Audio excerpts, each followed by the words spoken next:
जय हिंद भावी अधिकाऱ्यांनो, भावी पोलिसांनो, ग्रामसेवकांनो, आरोग्यसेवकांनो आणि सर्वच परीक्षार्थींनो, निरंजन भोयर या यूट्यूब चॅनलवर आपलं हृदयाच्या तळापासून स्वागत आहे। आज आहे 10 मार्च 2024 आणि आजच्या महत्त्वाच्या चालू घडामोडीवरचे महत्त्वाचे प्रश्न आपण बघणार आहोत। आपल्या चॅनलवर इंग्रजी व्याकरण, मराठी व्याकरण, जनरल स्टडीज, चालू घडामोडी व गणित बुद्धिमत्ता या विषयांचं मार्गदर्शन केलं जातं। तर आत्ताच आपल्या चॅनलला सबस्क्राईब, लाईक आणि शेअर करायला विसरू नका।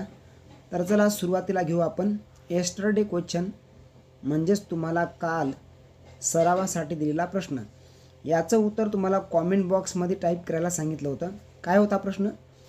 आंतरराष्ट्रीय महिला दिन कधी साजरा करण्यात येतो? 4 ऑप्शन समोर होते आणि योग्य उत्तर पर्याय क्रमांक 3, 8 मार्च रोजी इंटरनॅशनल वुमेन डे साजरा केला जातो। तर बघू आपण आज पहिला प्रश्न आहे, राष्ट्रीय अनुसूचित जमाती आयोगाचे अध्यक्ष आहेत, त्यांची आत्ताच नेमणूक करण्यात आली, तर ते कोण आहेत? 4 ऑप्शन आणि योग्य पर्याय क्रमांक 1 आशा लाकडा। हां, अगदी बरोबर आहे। आशा लकडा यांची राष्ट्रीय अनुसूचित जमाती आयोगाचे अध्यक्ष म्हणून नेमणूक करण्यात आली। नेक्स्ट प्रश्न क्रमांक 2, 700 विकेट घेणारे पहिले वेगवान गोलंदाज कोण ठरलेले आहेत?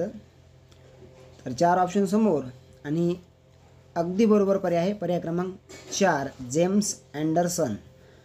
हे बघा, भारतानं 5व्या आणि अखेरच्या कसोटीत इंग्लंडवर 1 डाव साधून 1 डाव आणि 64 धावांनी विजय मिळवला बघा। आणि 5 सामन्यांची मालिका होती, त्यामध्ये 4-1 म्हणजे 4 सामने कोण जिंकले तर 4-1 अशी जिंकलेली आहे। आणि यशस्वी जयस्वाल 712 धावा काढल्या आणि मालिकावीर म्हणून निवड करण्यात आली। कोणाची? यशस्वी जयस्वालची मालिकावीर म्हणून नेमणूक करण्यात आली, हेही लक्षात ठेवा।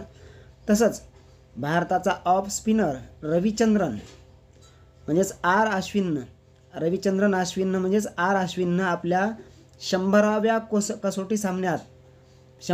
कसोटी सामन्यात 9 गडी बाद करीत भारताच्या विजयाला निर्णायक भूमिका दिली।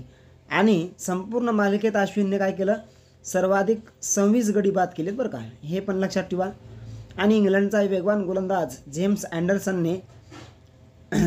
अँडरसनने कुलदीप यादवला बाद करीत, कोणाला? कुलदीप यादवला बाद करीत कसोटीत 700 बळींचा टप्पा गाठला। हे खूप महत्त्वाचं आहे, लक्षात ठेवा। आणि सर्वाधिक बळी मिळवणाऱ्या गोलंदाजांमध्ये मुथय्या मुरलीधरन 800 आहे, शेनवार 708 आहे, यांच्यानंतर तो 3रा स्थानी आहे। पण जर वेगवान तर तो जेम्स अँडरसन आहे, लक्षात ठेवा। नेक्स्ट प्रश्न क्रमांक 3, भारताच्या 3ही सेनादलांच्या भारत शक्ती हा युद्धाभ्यास कुठं होणार आहे?